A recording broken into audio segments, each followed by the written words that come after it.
Have you ever walked into a building at night, alone, and felt the sheer weight of its history pressing down on you? The kind of place where every creak and groan isn't just settling wood, but feels like a breath held or a whisper just out of earshot, echoing secrets from decades past. This is the kind of story that makes you check your locks twice before going to bed. So, before the story truly begins, take a moment to like the video and subscribe, but only if you genuinely enjoy what I do here. And if you're listening, tell me, where are you right now? What city, what time? Post it in the comments below. Now, dim the lights, feel the air grow colder, and try to ignore the shadows dancing at the corner of your eye. Let's dive together into tonight's nightmare. My life back then felt like a constant uphill battle against entropy. Bills piled up, student loan statements mocked me from the mailbox, and the string of dead-end, minimum-wage jobs I'd held since dropping out of college was quickly becoming a desperate comedy. I was tired, always tired, and the prospect of spending another year in my parents' spare room, eating their food and trying to look busy, was a future I was actively trying to outrun. That's how I found the ad, tucked away in the classified section of a local paper that probably hadn't changed its layout since the 90s. Night custodial staff needed immediate start. The pay wasn't great, certainly not enough to make a dent in my loans, but it offered consistent hours, a bit above minimum, and crucially, it was a night job. That meant I wouldn't have to interact with too many people, which suited my introverted disposition just fine at the time. The building itself was called the Kronos Tower, appropriate, I thought, for a place that seemed to have stopped time. It was a brutalist-era structure, all imposing gray concrete and tinted glass, built in the late 70s or early 80s, I guessed. Inside, it was a mishmash of outdated grandeur and practical, if somewhat sterile, office spaces. Dark polished wood paneling lined the main lobby, reflecting the dim glow of aging incandescent fixtures. Brass accents, once gleaming, were now dulled with age, and the carpets, a muted institutional gray, were thick and plush, swallowing the sound of footsteps. It felt less like a functional office building and more like a tomb to forgotten corporate dreams. My section was floors 7 through 12, 6 floors, each a labyrinth of cubicles, executive suites, and conference rooms, all waiting for my industrial-strength mop and bucket. The interview was, frankly, bizarrely brief. I met Mr. Abernathy in his small, cluttered office on the ground floor. He was a man in his late 50s, maybe early 60s, with a perpetually tired slump to his shoulders and eyes that seemed to have seen too many pre-dawn hours. He barely looked at my resume, simply grunted a few questions about my reliability and willingness to work unusual hours. There was no real interrogation of my experience, no talk of company culture or benefits beyond the bare minimum. It was less an interview and more a confirmation that I was a warm body willing to show up. He handed me a set of keys, a map of the floors I'd be responsible for, and a surprisingly heavy keyring with a single, battered keycard. He didn't smile. He didn't seem to possess the capacity for it. I got the distinct impression that they were always looking for night staff, that there was a high turnover, but I chalked it up to the undesirable hours and the nature of cleaning work. My first shift began at 10 p.m. The city outside was still alive, a distant hum of traffic and sirens, but inside the Kronos Tower, a profound silence had already settled. Stepping through the heavy glass doors into the lobby felt like crossing a threshold into another dimension, one governed by different rules of sound and light. The only light came from the scattered emergency exits and my industrial-strength flashlight, which cast long, dancing shadows that stretched and warped with every movement. The air was cool, almost stale, carrying the faint, lingering scent of stale coffee and old paper. The smell of industrial-strength cleaning chemicals, particularly a lemon-scented disinfectant that stung the nostrils and coated the tongue, quickly became a constant companion during my shifts, an olfactory marker that defined my new nocturnal existence. I started on the 7th floor just as Mr. Abernathy had instructed. The routine was straightforward. Empty all trash bins into a large trolley, wipe down surfaces, clean the bathrooms, floors and vacuum the vast stretches of carpet. The work was monotonous, providing plenty of time for my mind to wander, but it was also physically demanding. Pushing that heavy vacuum cleaner across miles of carpet, the rhythmic hum of its motor became the only consistent sound for hours. Occasionally, I'd hear the distant whir of the building's old ventilation system kicking in, or the soft groan of pipes as water moved through the antiquated plumbing. Beyond that, nothing. Just my own breath, the squeak of my shoes, and the low thrumming of the vacuum. The sheer quietness of the place was initially unsettling, amplified by the knowledge that I was virtually alone in this giant, empty shell. I learned the layout of the floors quickly. Each was largely identical, a central elevator bank flanked by two long corridors leading to a maze of offices. There were also stairwells, emergency exits theoretically, but they were tucked away in obscure corners, rarely used and often locked during the day from what I could tell. At night, for some reason, Mr. Abernathy was particular about them. He'd stressed, almost offhandedly, that all stairwell doors must be kept closed at all times. No propping them open, even if you're just nipping out for a second, he'd lectured. They were dark, rarely used, and had a strange, stale smell, unlike the rest of the building. I noticed some of the fire exit signs above the doors seemed older, almost faded, despite the rest of the building being relatively well maintained. It was an odd detail, a small inconsistency in an otherwise meticulously, if coldly, maintained structure.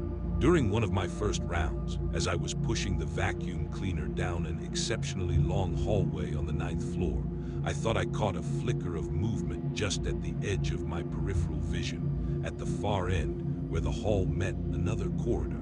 It was gone a moment later, just a trick of the light, I told myself, or perhaps the reflection from a polished surface, but for a split second, it had looked remarkably like a shadow detaching itself from the wall, a darker patch against the already dim lighting that then vanished.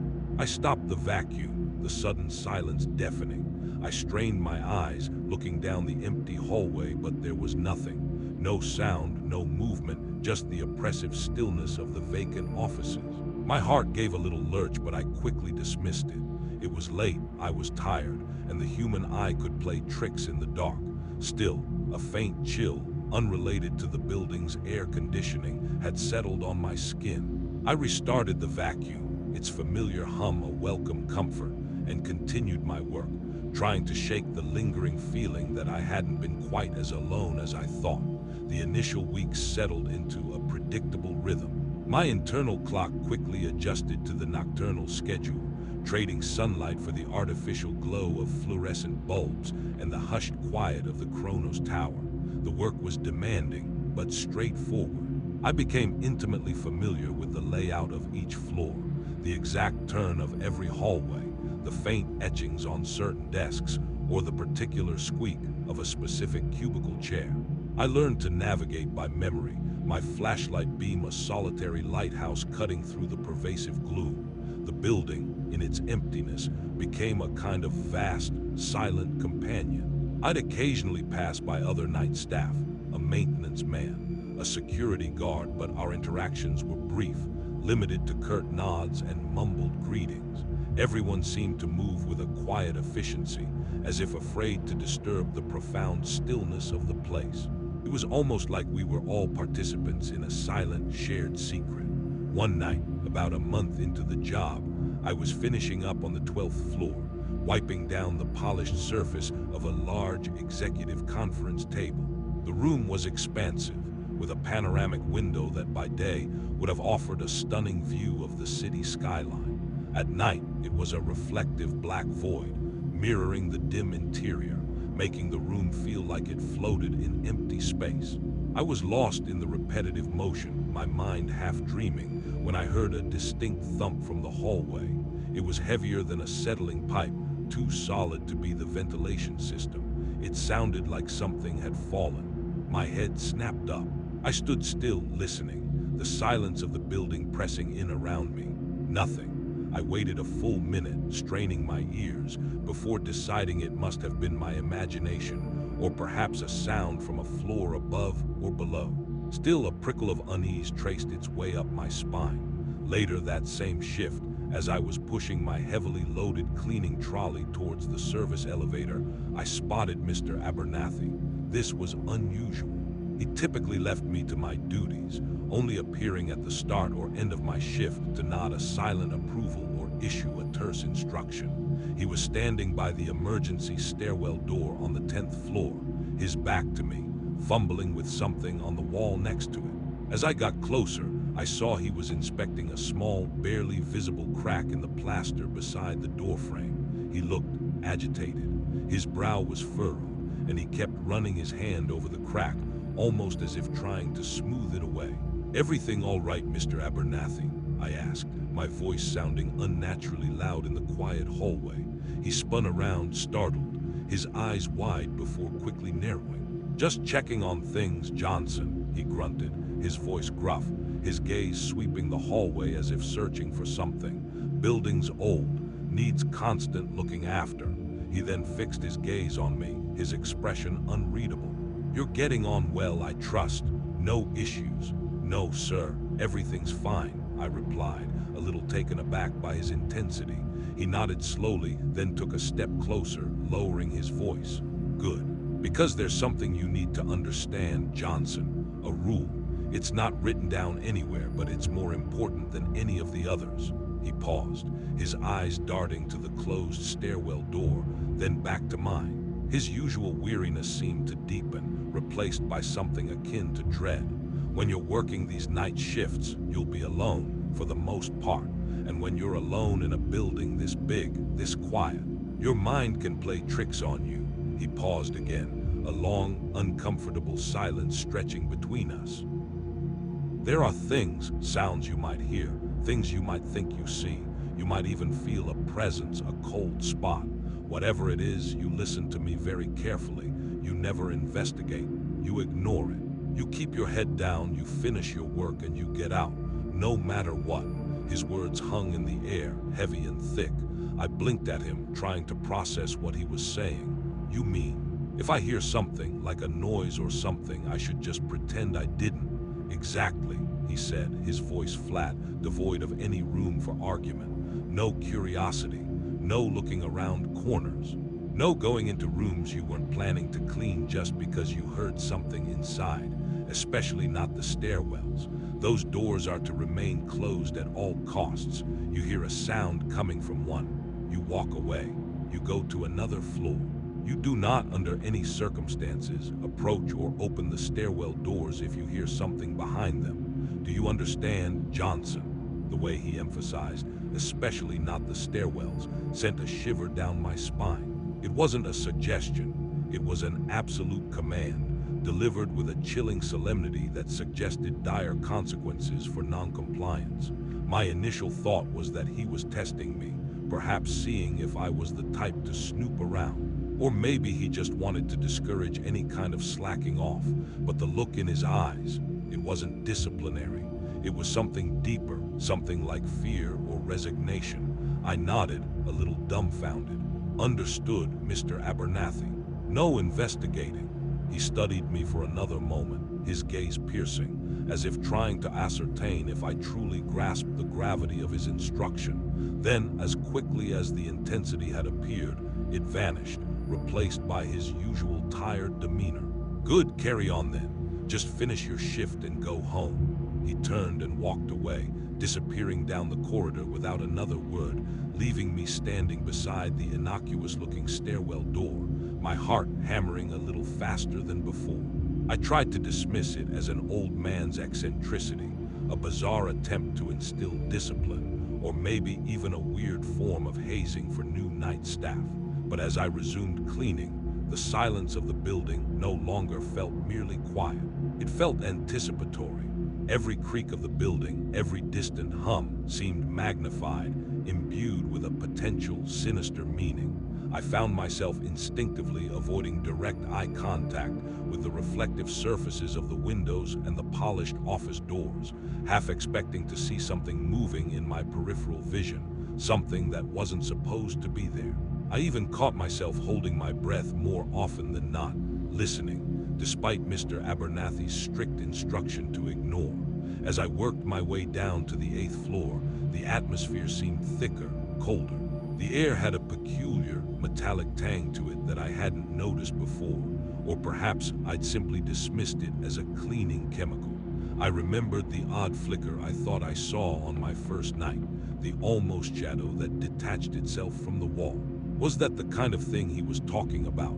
Just my mind playing tricks? I was certainly tired enough for it. The human brain, I knew, was hardwired to find patterns and recognize faces, even in random noise or shadows, especially when isolated and sleep-deprived. It was a common psychological phenomenon for people in solitary situations to experience heightened sensory sensitivity and even mild hallucinations. Still, the memory of Mr. Abernathy's intense expression, his absolute conviction, made the rational explanations feel flimsy, like a thin sheet draped over something vast and unknown. Later that night, as I was packing up my gear in the basement utility room, I overheard a hushed conversation between two of the morning shift cleaners, their voices muffled by the concrete walls.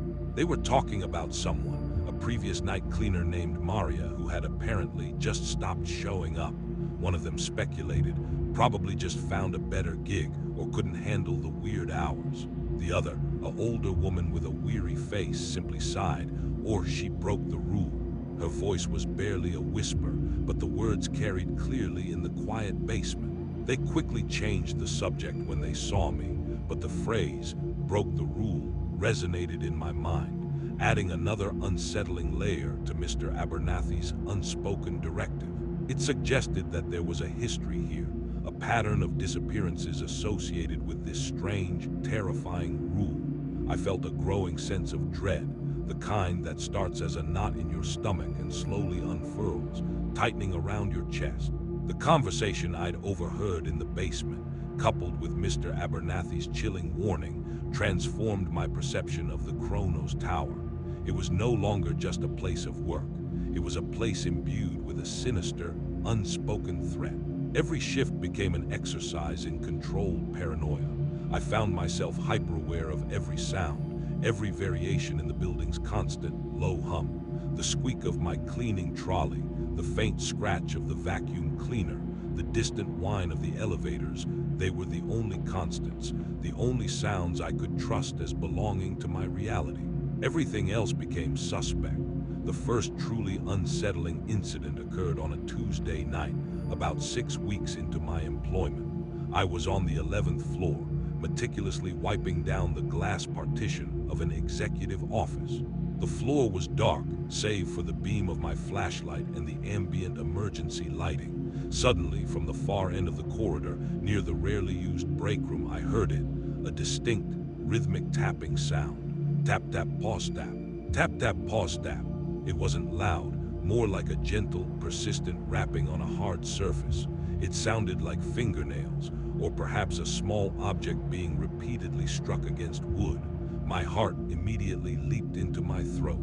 The sound was too deliberate, too organized to be a random creak or groan from the building. It was coming from somewhere specific. Mr. Abernathy's words echoed in my mind. You never investigate, you ignore it. I froze, mop in hand, my breath catching in my chest.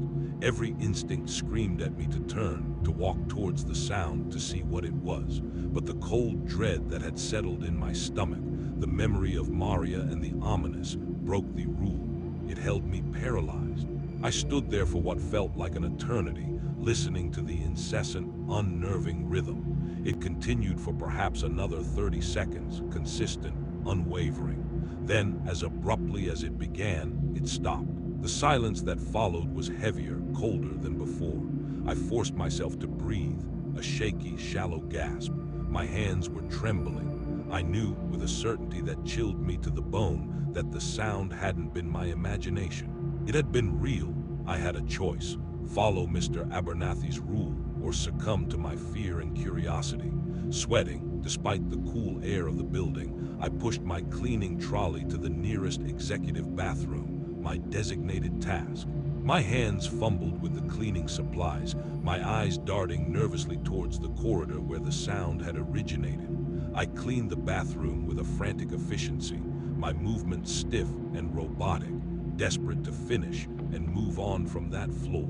I didn't look down the hall, I didn't glance towards the break room. I kept my head down, just as he'd instructed. A few nights later, the anomalies escalated. I was on the 8th floor, vacuuming the main corridor. The rhythmic hum of the machine was usually a comforting drone, but tonight it felt like it was battling against an oppressive stillness. As I neared a cluster of cubicles, a distinct, icy gust of wind swept past me. It was strong enough to ruffle my uniform and send a shiver through my entire body. I stopped the vacuum. The air conditioning in the Kronos Tower was antiquated, often inconsistent, but it never produced such a localized, powerful draft. And there were no open windows, no obvious source for it. The air around me was still, but the air where I was standing had just been undeniably cold. My breath plumed in front of me for a moment, a faint visible mist in the dim light. I scanned the cubicles, the empty desks, the rows of silent computers. Nothing. No movement, no sign of a disturbance. It was as if the building itself had sighed, right there, directly beside me. The sensation was so vivid, so immediate, that for a split second, I wondered if another presence had just passed through me. This was different from a sound. This was tactile, undeniable.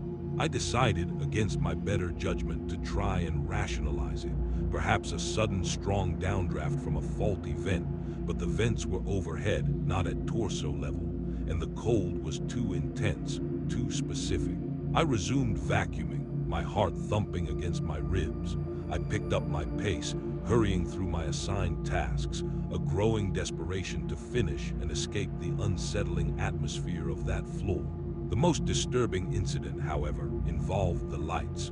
The Kronos Tower's lighting system was old and clunky, prone to occasional flickering. But this was different. I was on the 7th floor, just finishing up, near the central elevator bank. The overhead fluorescent lights in that particular section of the floor, which had been steadily on, suddenly began to dim, slowly at first, then rapidly, until they were barely glowing, casting long, distorted shadows that writhed on the walls. It wasn't a flicker. It was a deliberate, controlled dimming, like someone was pulling a rheostat. Then, just as slowly, they brightened again, returning to their normal, dull glow. It repeated this cycle 3 times. Dimming, then brightening, each cycle lasting about 10 seconds. It felt like a deliberate communication, a breath, a pulse. I stood frozen, watching, my mind racing. Was it an electrical fault? A power surge? But the rest of the building's lights seemed unaffected. Only that section. I felt an undeniable sense of being watched, of being acknowledged by something unseen. My rational mind desperately sought explanations. Electrical issues, settling building, tired senses playing tricks. I knew that old buildings like the Kronos Tower often had their quirks. For instance, the building's original electrical schematics from the 1970s, which I'd glimpsed on a blueprint in Mr. Abernathy's office, showed a highly inefficient circuit-by-circuit layout, meaning localized power fluctuations were more common than in modern, networked systems. This grounding detail should have provided comfort, a logical explanation, but the cumulative effect of these incidents chipped away at my resolve.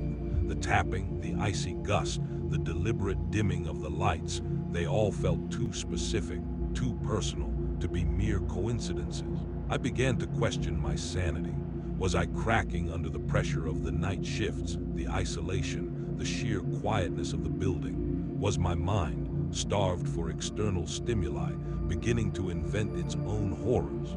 I would pinch myself hard just to feel something real, something that grounded me back to my own body. I'd recite my multiplication tables under my breath, or list the planets in order, anything to clear my head and focus on something concrete.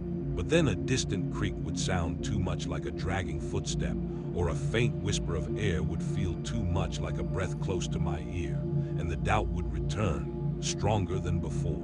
The line between reality and hallucination, between the plausible and the supernatural, began to blur into an unsettling mist around me. One night as I was leaving, I saw Mr. Abernathy in the lobby, talking to a maintenance worker who was inspecting one of the heavy, ornate brass doors to the large, unused executive suites on the ground floor. The door looked perfectly fine, but Mr. Abernathy had a worried expression. "Just a minor alignment issue," the worker was saying. "Nothing major." But Mr. Abernathy kept shaking his head, his eyes fixed on the door, as if he knew something else was wrong. He seemed to carry the weight of the entire building on his shoulders, and his paranoia was slowly, surely, becoming communicable. I went home that night, unable to shake the feeling that I was not alone in that cavernous shell, and that something was actively trying to get my attention. The strange occurrences intensified, graduating from subtle disturbances to more direct, unsettling phenomena. It was no longer just faint sounds or inexplicable drafts. It was things that felt closer. The air in certain parts of the building grew noticeably colder, a chilling dampness clinging to the walls and furniture, particularly near the emergency stairwell doors. I started to notice small, almost imperceptible shifts in objects. A stapler moved an inch to the left on a desk I just cleaned, a framed photograph subtly askew. Each time, I'd tell myself I must have bumped it, or that I'd simply misremembered its original position. But the frequency of these minor displacements, always in the same few areas, began to erode my already shaky certainty. The building itself seemed to be breathing around me. The old pipes would groan, not with the familiar industrial sound of water flow, but with a deep, resonant hum that vibrated through the floor. The ventilation system would kick on with a sudden, forceful roar that would then quickly die down to a whisper, as if a large, unseen entity had just taken a deep, shuddering breath. These sounds were so pervasive that they became part of the building's identity, the background noise to my growing terror. I started carrying my heavy keyring with the cleaning supplies, not just for convenience, but as a small, tangible weight in my hand, something solid and real to hold on to when the intangible began to press in. Then came the disappearances. It started with Javier, one of the other night custodians. He was a quiet, unassuming man who cleaned floors 3 through 6. For a few nights I hadn't seen him. At first, I didn't think much of it. People called in sick or took time off, but after a week, it became peculiar. He'd left his cleaning trolley in the supply closet, partially filled, and his work jacket was still hanging on its peg. These were not the actions of someone who had simply found a better gig. When I finally asked Mr. Abernathy about him, the supervisor merely grunted, his face even more drawn than usual. "Javier's no longer with us. Don't worry about it, just focus on your work." His evasiveness, the abrupt change of subject, sent an icy wave of certainty through me. Javier hadn't quit, he was gone, and it was connected. A few days later, it was one of the security guards, a jovial older man named Sal. He was due to do a routine check on the 10th floor with me that night. I was on the 9th, vacuuming, when I saw him enter the 10th floor through the stairwell door. I merely glimpsed his uniform before he disappeared around a corner.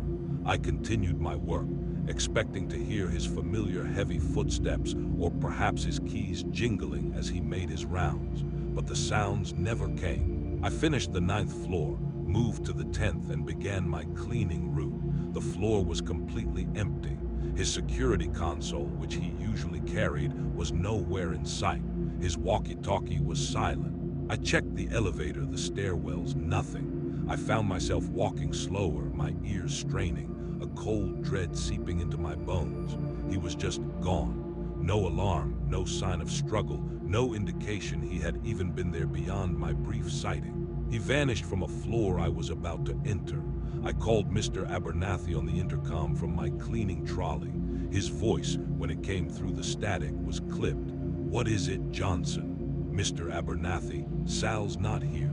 I haven't seen him since he went up to the 10th. There was a long silence on the other end, punctuated by a faint, ragged breath. "He's probably just taking an extended break, Johnson. Don't worry about it. He's a grown man. Just finish your rounds. Report anything unusual." The emphasis on unusual was pointed, almost a challenge, as if he knew exactly what I was thinking. His voice was trembling slightly. He sounded defeated, not just tired. That night, my fear solidified into something tangible. Javier, Sal, they weren't just leaving, they were being taken. And Mr. Abernathy, the one who gave the chilling rule, knew exactly what was happening, or at least had a terrifying suspicion. He wasn't guarding the building. He was guarding us from something in the building. He was guarding the rule. The rule wasn't about keeping us focused on work. It was about keeping us alive. The old woman in the basement, or she broke the rule. It all clicked into place with horrifying clarity. On my next shift, the 10th floor, where Sal had disappeared, felt like the coldest, most desolate place in the entire building. The cold spots were more pronounced, and the air seemed thick with a palpable sense of unease. As I vacuumed a long, empty corridor, the rhythmic hum of the machine suddenly changed.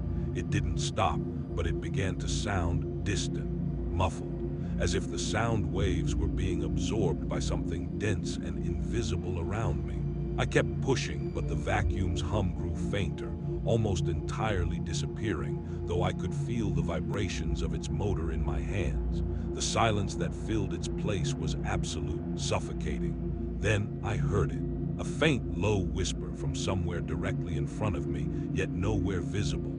It wasn't words, just a breathy, drawn-out sound, like a sigh escaping a very, very old chest. A long, mournful sound that seemed to carry the weight of forgotten sorrows. I stopped the vacuum, the sudden silence deafening. My whole body seized up. The whisper continued, a soft, undulating sound seeming to coil around me. It was too close, too real. I remembered Mr. Abernathy's words, "You listen to me very carefully. You never investigate." But my fear, mixed with a desperate need to understand, to see, to confirm what my senses were screaming at me, was almost overwhelming. I stood there, rooted to the spot, my eyes darting frantically in the darkness, trying to pinpoint the source of the sound. The whisper seemed to emanate from the very air, from the space directly in front of me where nothing was. My flashlight beam, which usually cut through the gloom, seemed weaker, swallowed by the oppressive darkness in front of me. I felt an undeniable pressure, as if the air around me had thickened, pressing in on my chest. It was like I was submerged, not in water, but in an invisible, suffocating presence. This was no trick of the light, no settling building. This was direct. This was immediate. This was here. This was what had taken Javier. This was what had taken Sal. This was what Mr. Abernathy feared. I felt a cold, skeletal finger trace an outline on my spine, a sensation so vivid it made me gasp aloud. I spun around, my flashlight beam cutting through the darkness, but there was nothing. Just the empty corridor, the silent cubicles, and the lingering, chilling sensation of a touch that wasn't there. My heart was pounding so hard I thought it would burst through my ribs. My breath was coming in ragged gasps. I was no longer questioning my perception. This was real. This was a nightmare made tangible. The sheer terror of being so close to something unseen, something malignant, was overwhelming. My mind screamed at me to run, to drop everything and flee. But another, colder part of me, the part that had been slowly numbed by weeks of isolation and creeping dread, forced my feet to move, not towards the exit, but towards my cleaning cart. I had to finish. I had to follow the rule. I had to escape this floor. I noticed that the light on Sal's old security console, which sat on a desk in a vacant reception area a few yards away, was dimly glowing, a faint, almost imperceptible red flicker. He must have left it charging, I thought, but closer inspection revealed it was unplugged, sitting lifeless on the desk. The flickering was internal, like a dying ember, and as I stared at it, the red light pulsed once, then twice, before dying completely, leaving the console in utter darkness. It was a detail so small, yet so profoundly disturbing, because it hinted not just at Sal's disappearance, but at the way he had disappeared, a final whisper of technology silenced by something else. This was the moment I stopped trying to explain away the inexplicable. The incident with the vanishing hum of the vacuum and the phantom touch left me in a state of hypervigilance bordering on madness. Every shadow seemed to coalesce into a form, every distant sound a prelude to something entering my space. Sleep became a luxury I could barely afford, haunted by fragmented images of empty corridors and whispered sighs. My days were spent in a daze, and my nights were a crucible of fear. I felt a constant, sickening chill that had nothing to do with the building's air conditioning. It was the chill of being hunted. I started to devise a grim survival strategy. I would move faster, push harder, try to complete my tasks on each floor with terrifying efficiency, spending as little time as possible in any one location. I kept my flashlight on constantly, even in sections where the overhead lights were working, its beam a small, portable shield against the encroaching darkness. I mentally mapped out escape routes, always aware of the nearest emergency stairwell, even though Mr. Abernathy had warned me away from them. The irony was not lost on me. The very escape routes were potentially the most dangerous places. One particularly terrifying night, as I was pushing my cleaning trolley on the 9th floor, I heard a sound that froze me to my core. It was coming from the floor above, the 10th floor, where Sal had vanished. A low, guttural moan, like an animal in pain, but distinctly human in its quality. It was faint, distorted, as if coming through a thick wall, but undeniably there. My first thought was that it was someone in distress, trapped or injured. My second thought was of Mr. Abernathy's rule: you never investigate, you ignore it. I stopped, my hands gripping the trolley handle so tightly my knuckles turned white. The moan came again, louder this time, followed by a faint, dragging sound, like something heavy being pulled across carpet. It was coming from right above me, the 10th floor, where Sal had been. My mind raced, picturing him, trapped, calling for help. But then the moan shifted, losing its quality of pain and taking on a different, more chilling tone. It sounded less like a human moaning in agony, and more like a distorted, mournful wail, a sound of profound, ancient sorrow. It also seemed to be moving, slowly, towards the stairwell door. My breathing hitched. My instincts were screaming at me to run, but my feet felt rooted. The dragging sound continued, heavy, rhythmic, punctuated by those guttural wails. It was approaching the stairwell, the one that connected directly to my floor. I knew, with a certainty that made my blood run cold, that whatever was making that sound, whatever was dragging itself across the floor above, it was coming for the stairwell. It was coming for me. Panic seized me. I dropped the cleaning trolley, the clang of metal echoing explosively in the silence. I had to get out. I looked wildly around, my eyes searching for an exit. The elevator could be slow. The stairwell was the fastest way down, but that was where it was coming from. My mind was a whirlwind of conflicting imperatives: fight or flight, follow the rule or save myself. The dragging sound grew louder, closer. I could almost feel the tremors through the floor. It was right outside the door, right on the other side of the thin metal. Then there was a soft scratch against the door, a faint, scraping sound. It was followed by a wet, sucking noise, as if something was being pressed against the metal from the other side, something viscous. I stared at the door, horrified, unable to tear my gaze away.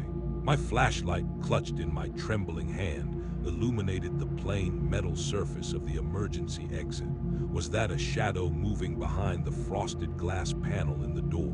A distortion? Or just my terrified imagination playing tricks on me again? I couldn't tell, but the fear was real. The noise was real. Suddenly, the doorknob began to turn, slowly, almost imperceptibly at first. Then with a distinct click, it unlocked. My breath froze in my lungs. The door wasn't opening yet, but the mechanism was live. It was unlocked. A wave of profound, bone-chilling terror washed over me. This wasn't just a sound or a feeling. This was active, deliberate. Whatever was on the other side, it was trying to get in. My mind finally snapped from its paralyzed state. Mr. Abernathy's rule flashed into my head, not as a deterrent, but as a desperate plea. Do not open. Do not approach. I didn't care about the rule anymore, only about survival. I turned and ran, not towards the stairwell, but towards the main elevators, my heart hammering against my ribs. I pressed the down button frantically, repeatedly. The lights above the elevator doors flickered erratically before slowly, agonizingly, starting to descend. Every second felt like an hour.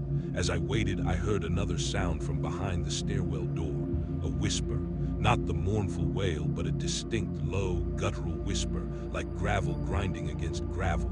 And then a word, my name, J.J. Johnson. It was drawn out, distorted, impossibly deep, like something trying to form a sound it wasn't meant to make. My blood ran cold. It knew my name. It had been watching me.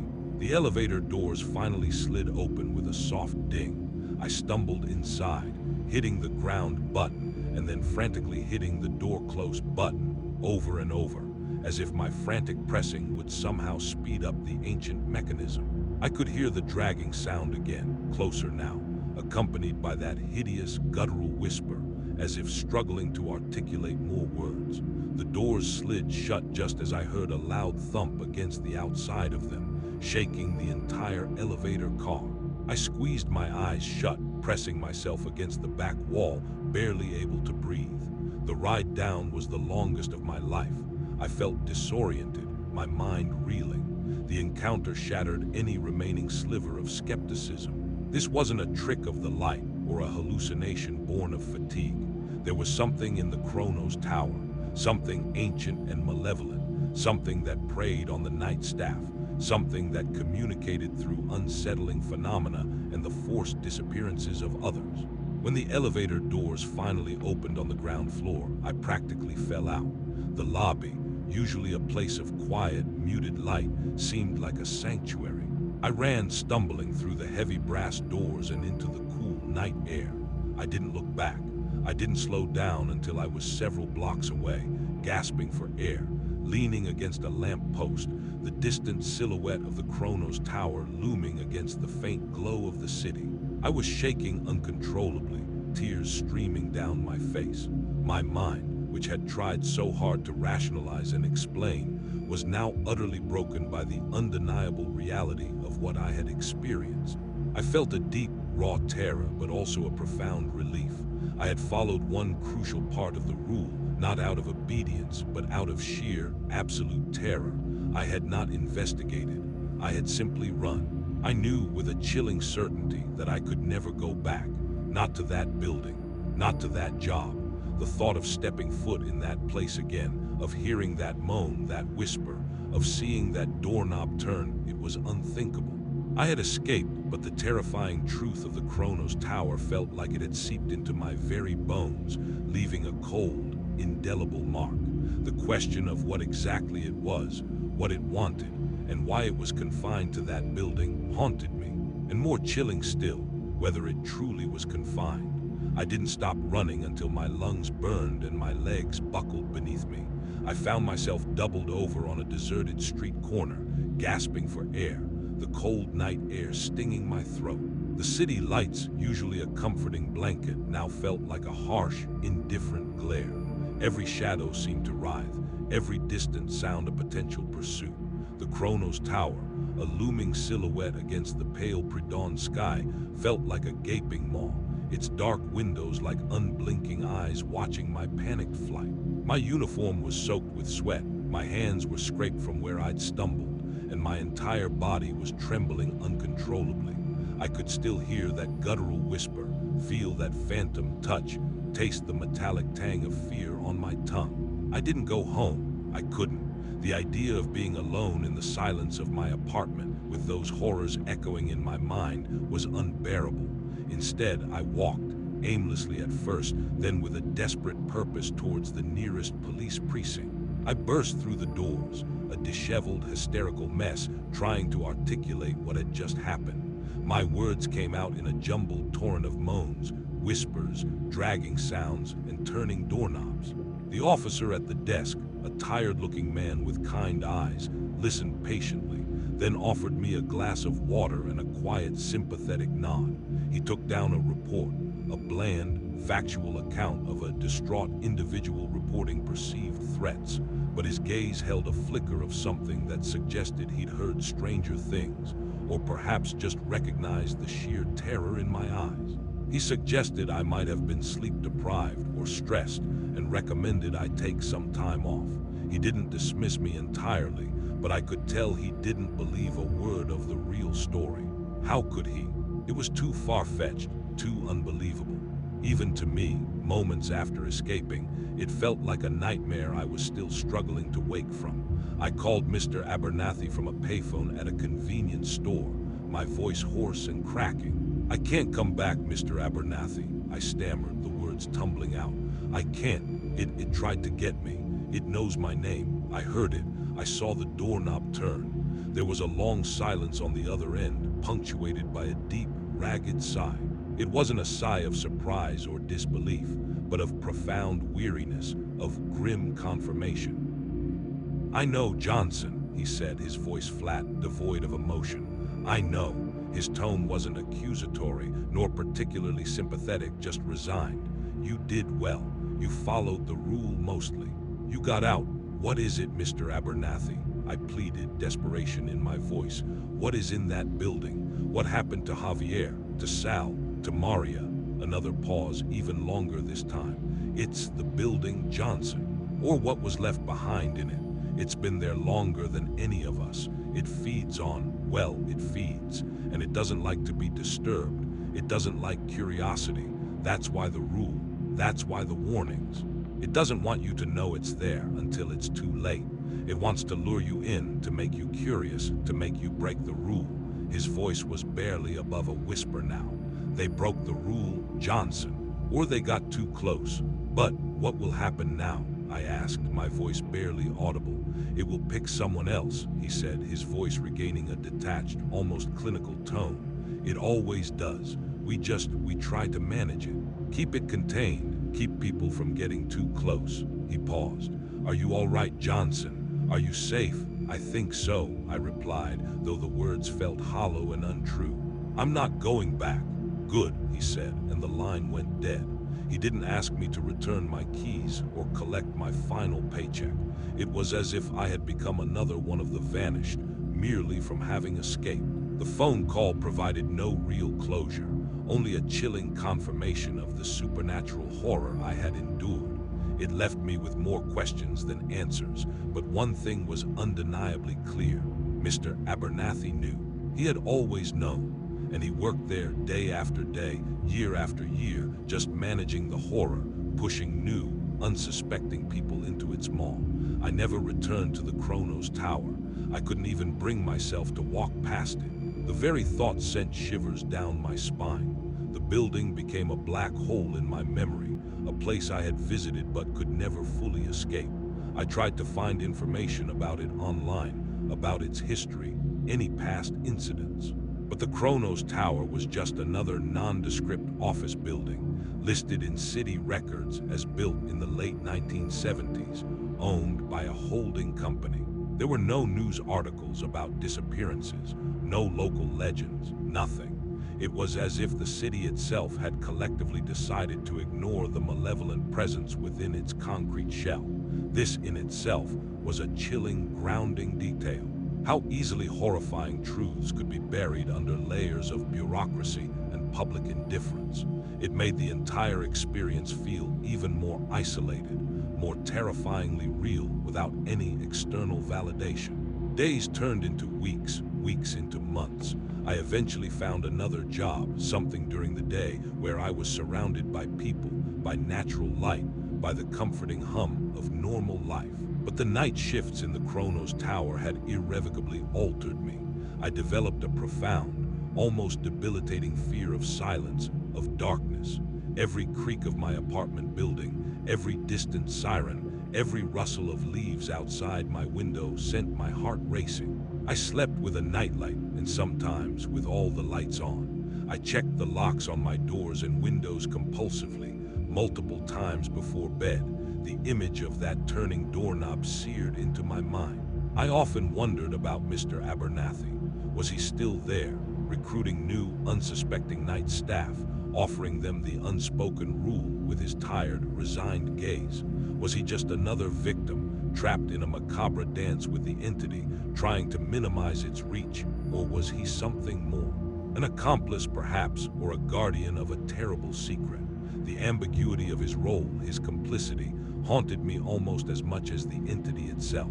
Sometimes, late at night, when the streetlights outside my window cast long, distorted shadows, I would catch a glimpse of something in my peripheral vision. A flicker of movement, a deeper shadow against the already dark wall, almost identical to that first, fleeting glimpse I'd had on my very first night in the Kronos Tower. It would be gone a moment later, just a trick of the light, just my exhausted mind, I'd tell myself. But a cold, hollow dread would settle in my stomach.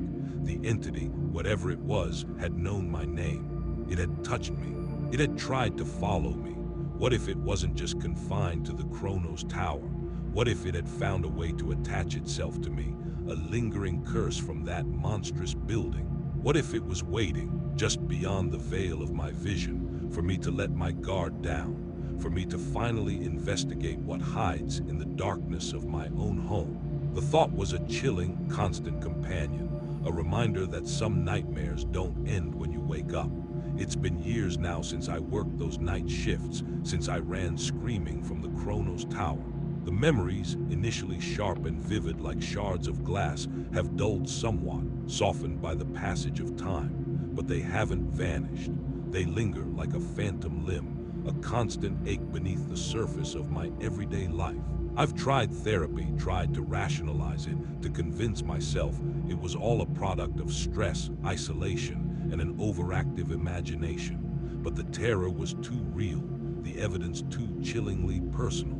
The whisper of my name, the turning doorknob, the collective silence around the disappearances, these weren't illusions. They were anchors in a nightmare that refused to release its grasp. Every now and then, I still catch myself listening. Not for the familiar sounds of my home, but for something else, something unfamiliar.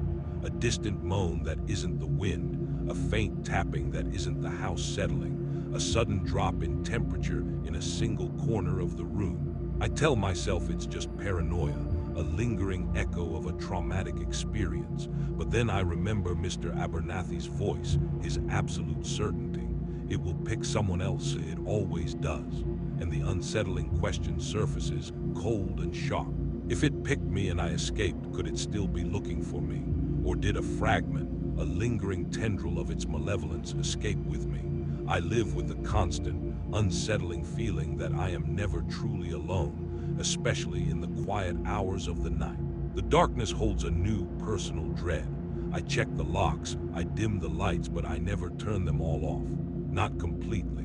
Because sometimes when the silence is deepest, I can almost feel a breath against the back of my neck or detect a subtle shift in the air, as if something unseen has just moved past.